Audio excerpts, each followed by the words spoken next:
చూస్తున్నారు కదా ఎస్ఐపిసికి నరసింహ దాదాపుగా 36-37 ఏజ్ ఉంది ఇప్పుడు ప్రజెంట్.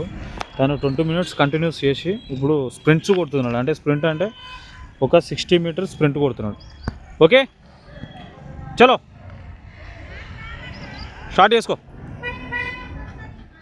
ఈ ఏజ్లో చూడవచ్చు మీరు ఎట్లా చేస్తున్నాడు ఏంది అనేది. ఈ ఏజ్లో చూడండి ఎంత బాగా చేస్తున్నాడు స్ప్రింట్ అనేది. ఓకే ఓకే చలో స్టార్ట్. యాక్షన్ మంచిగా ఉండాలి, ఫ్రంట్కి చూడాలి, ముందరికి చూడాలి, బాడీ ఫ్రీగా పెట్టుకోవాలి. 37 years ఏజ్లో ఇట్లా చేయడం అనేది చాలా గ్రేట్. ఒకసారి ఆలోచన చేసుకోండి. 18 years 25 years ఉన్న వాళ్ళు మా ఏజ్ అయిపోతుంది 25-30కే ముసలోళ్ళం అయిపోతున్నాం అని ఫీల్ అవుతారు. ఏజ్ అనేది కేవలం ఒక నెంబర్, గుర్తుపెట్టుకోండి, కేవలం ఒక నెంబర్.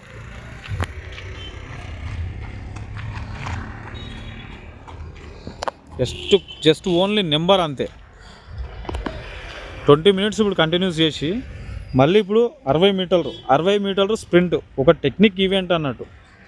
మంచిగా పర్ఫెక్ట్ క్లారిటీ స్ట్రెంత్లింగ్ రావాలి అంటే ఇట్లా స్పీడ్ వర్కౌట్స్ కూడా చేసుకోవాలి. దానికోసమే మనం మళ్ళీ ఆడుకోయిన తర్వాత ఒక 15 seconds రెస్ట్ తీసుకోవాలి. ఇట్లా కొద్దిగా బాడీ కొద్దిగా హిప్ డౌన్ చేసుకుంటూ అది ఇది చేసుకుంటూ మంచిగా రిలాక్స్ అవుతుంది బాడీ. అట్లా ఓకే చలో.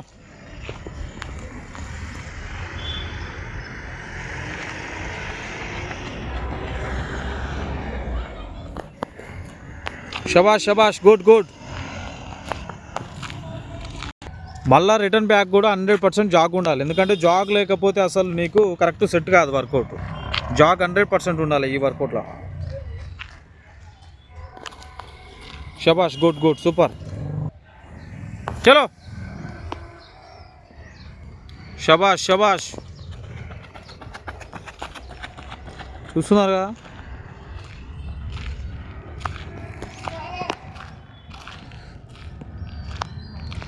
సో దాదాపు ఒక 10 repetitions చేసిండు.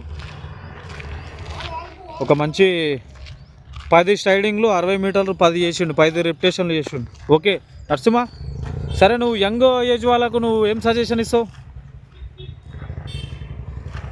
ఏజ్ అనేది ఒక నెంబర్ మాత్రమే.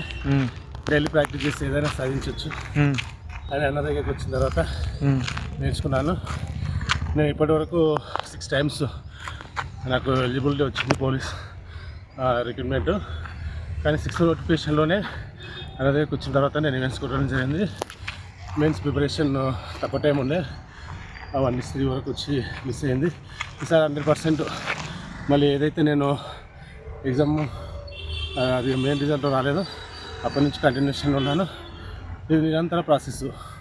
ఒకేసారి 6 నెలల్లో నోటిఫికేషన్ ఉన్నప్పుడే చదువుతాం, అదంతా కాదు. ఒక గోల్ సెట్ చేసుకోవాలి. దానికోసం నిరంతరం ఒక నిప్పులాగా వెలుగుతుండాలి లోపల. అగ్గిపుల్లలాగా అప్పుడే వెలిగి కొడతాదంతా కాదు. ఎప్పుడు కంటిన్యూస్ మనం ఒకటే చెప్తాను నేను, మన మైండ్లో ఏదన్నా అనుకుంటే 100% మాత్రం మనం రీచ్ అవుతాము. మన మైండ్ సెట్ మెయిన్, అదొకటి గట్టిగా సెట్ చేసుకోండి. Thank you Narasimha, super. చూసారు కదా, అదొకటి గుర్తుపెట్టుకొని నిరంతరం చేస్తూనే ఉండాలి. అదొకటి గుర్తుపెట్టుకోండి. Okay, thank you.